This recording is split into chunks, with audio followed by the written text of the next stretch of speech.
Someone commented last week that on the main podcast, you're the only person with any like decorum and weren't wearing shoes inside. And I did think, this is a workplace. Like, I'm not calling you out, but I think the natural state is shoes on. Most of the time, people are having a go at me for not wearing shoes, so it's good to have that. You've got one person on your side.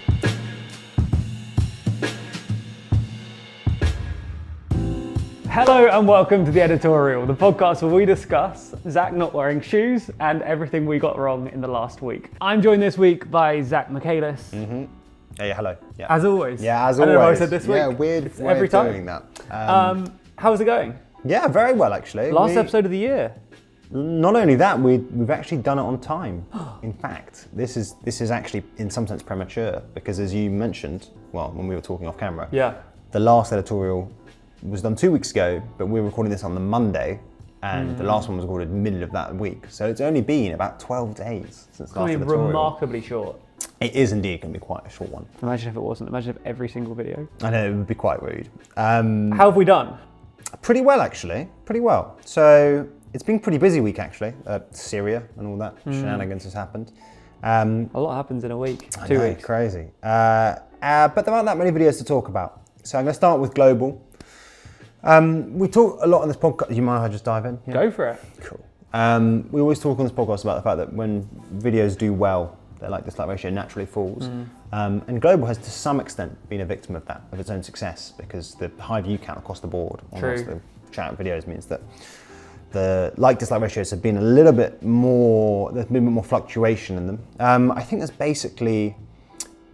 there's nominally 4 videos. Well, actually, no, that's not quite true. I think that there are 2 that fall below the 96% threshold. And there's 1 more that I think is worth talking about. So the first one on global worth talking about is Israel occupies Syria, what next, which has a 94% like-dislike ratio. I think always Israel content just naturally has a lower like-dislike ratio. You get it from both sides. Yeah. You get it from people who say you're being anti-Semitic or too harsh on Israel, and you get it from people who say you're not being sufficiently harsh on Israel. I don't think there's necessarily anything specifically wrong with that video. The only thing is that there are we mentioned in the video, there are reports that there are Israeli tanks near Katana, which is it's a town that's sort of 20-30 kilometers outside of Damascus. And those reports have been disputed. I don't think it's actually, I can't really tell what the outcome of that dispute has been. I mean, there's sort of some video footage. It's quite hard to sort of verify. Sure. But I think we say in the video, there are reports. And they're pretty widespread reports. It's not like we're finding just like random Twitter accounts. And so I think there's nothing to apologize for there necessarily. The next video, which I think we are going to apologise for, is the Milei video that we did, I think today or yesterday? Yesterday it came out.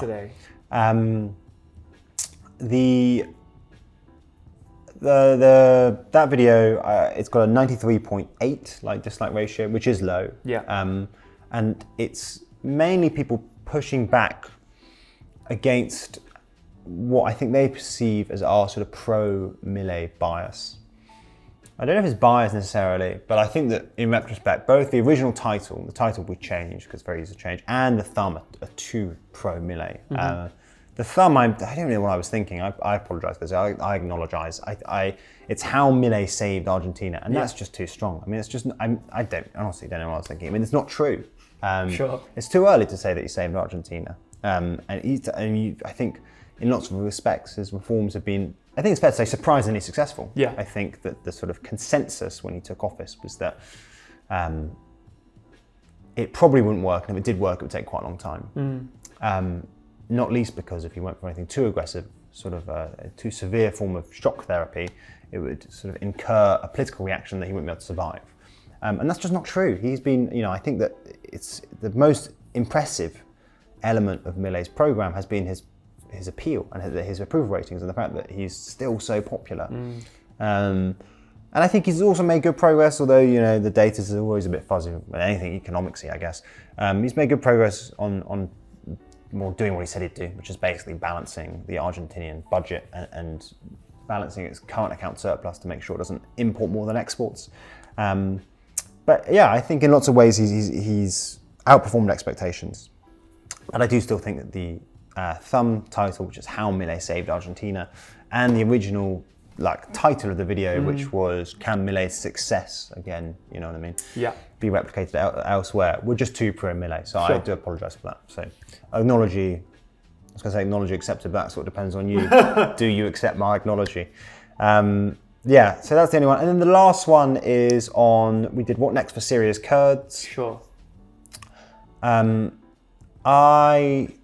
think the only thing here is that there was, again, some dispute between our characterization of the battle at Manbij and Deir el Azur, I think that's how you pronounce it, which are these two cities just on the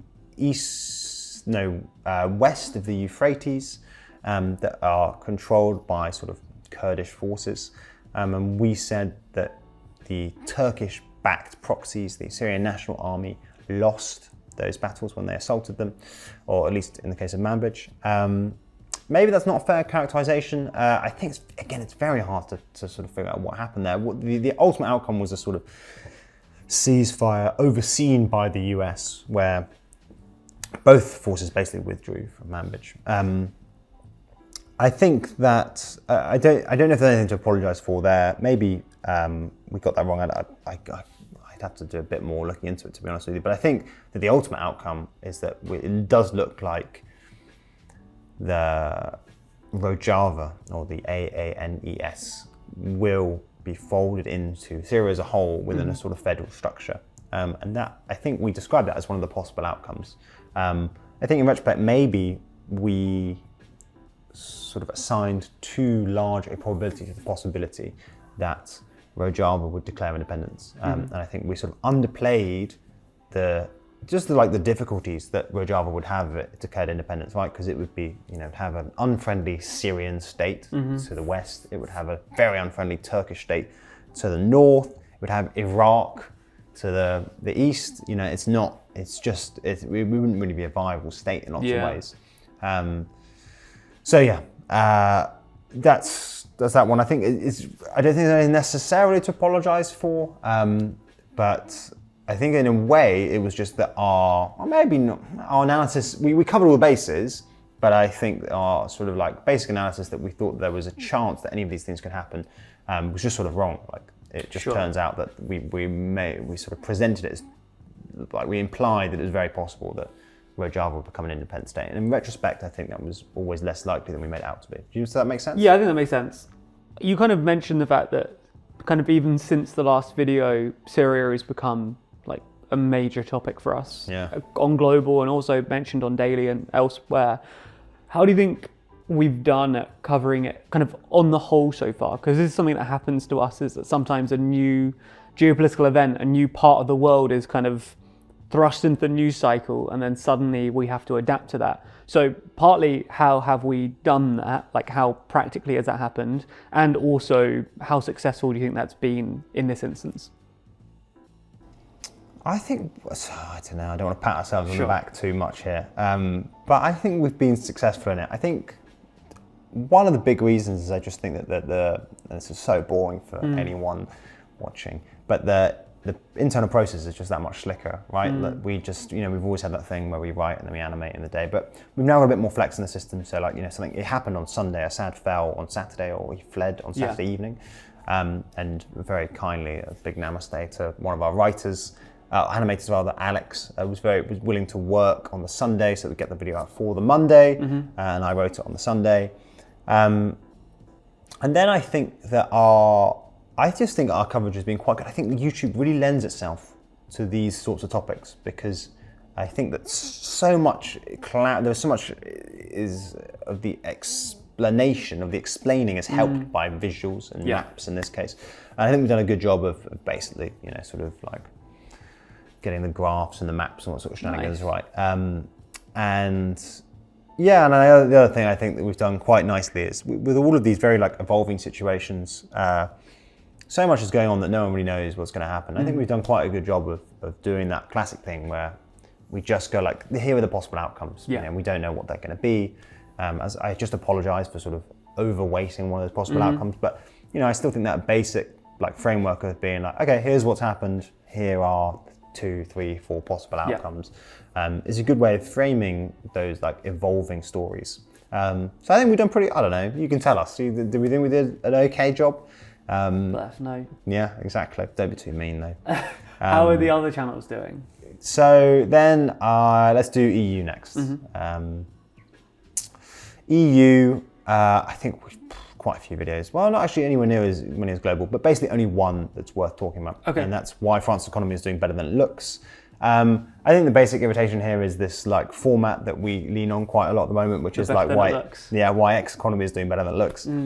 We take that on the, we acknowledge eyes there. And we have internally committed or resolved to doing less of the why X economy is doing better than it looks. I sort of, I wrote that video. I did it as a sort of, a sort of pushback against some of the fatalism surrounding France at the moment. There's a very good report by a guy called John Springford that came out a couple of weeks ago, probably a week or two ago, which was comparing the French and the British economy. The French and British economy are sort of like compositionally very, very similar, but in certain respects, France has really outperformed the UK. And so, maybe it's motivated by jealousy. I just didn't want the French to get too pessimistic about it when their productivity is still 10% higher than ours. So yeah, that video I think is the only one that's worth talking about. The rest of them all have quite a nice like-dislike ratios, although the Germany ditching the debt break video that we put out today, it's Monday today, some issues with the pronunciation, which is very fair, unfortunately. Okay. Well, Wolfgang Schäuble got absolutely ruined in it. Oh no. Poor dude, yeah. But that's everything, I think. And then UK. What am I talking about? That's not everything. UK. So UK, I don't think there's anything really. There is some pushback on the why is Starmer so unpopular. Yeah. And I think that's people saying, combination of, it's the media's fault, your guys' fault. I'm very flattered that we're included in that collective now. Very sweet. Yeah. For sort of publishing constant, doomerish stuff about him. And then there's also this thing, people saying, it just doesn't matter. Sure. And we do sort of talk about that in the video, so I don't think there's anything to apologise for there. I think it just does matter. Right? Yeah. I think it wouldn't matter if, Starmer had said to everyone, we'll have pain now and gain later. I don't really think that's how he's framed his project. And I think that the scale of the challenge facing the UK means that you're going to need someone who's very politically capable to get through it, to sort of guide us to calmer waters. And I think the fact that he's already as unpopular as he is, I think that is noteworthy and worth doing a video on. But I think that's everything. Nice. Yeah, pretty good. Not bad. Yeah, and also we did it on time. We did do it on time. We don't need to editorialize on our late editorializing. Yeah, I think that's everything. Nice. If there's anything else, please do complain in the comments. Oh, they will. Yeah. Or I think that's sort of it. Nice. Nice. Well, I'll see you in the new year. Bang on time on the schedule. Oh yeah, we actually are. We've got a schedule. Although probably won't have enough content to cover, will we? Maybe not bang on time. Yeah, fine. We'll be on time for doing more. I think we should just end this. All right. Goodbye. Thank you very much.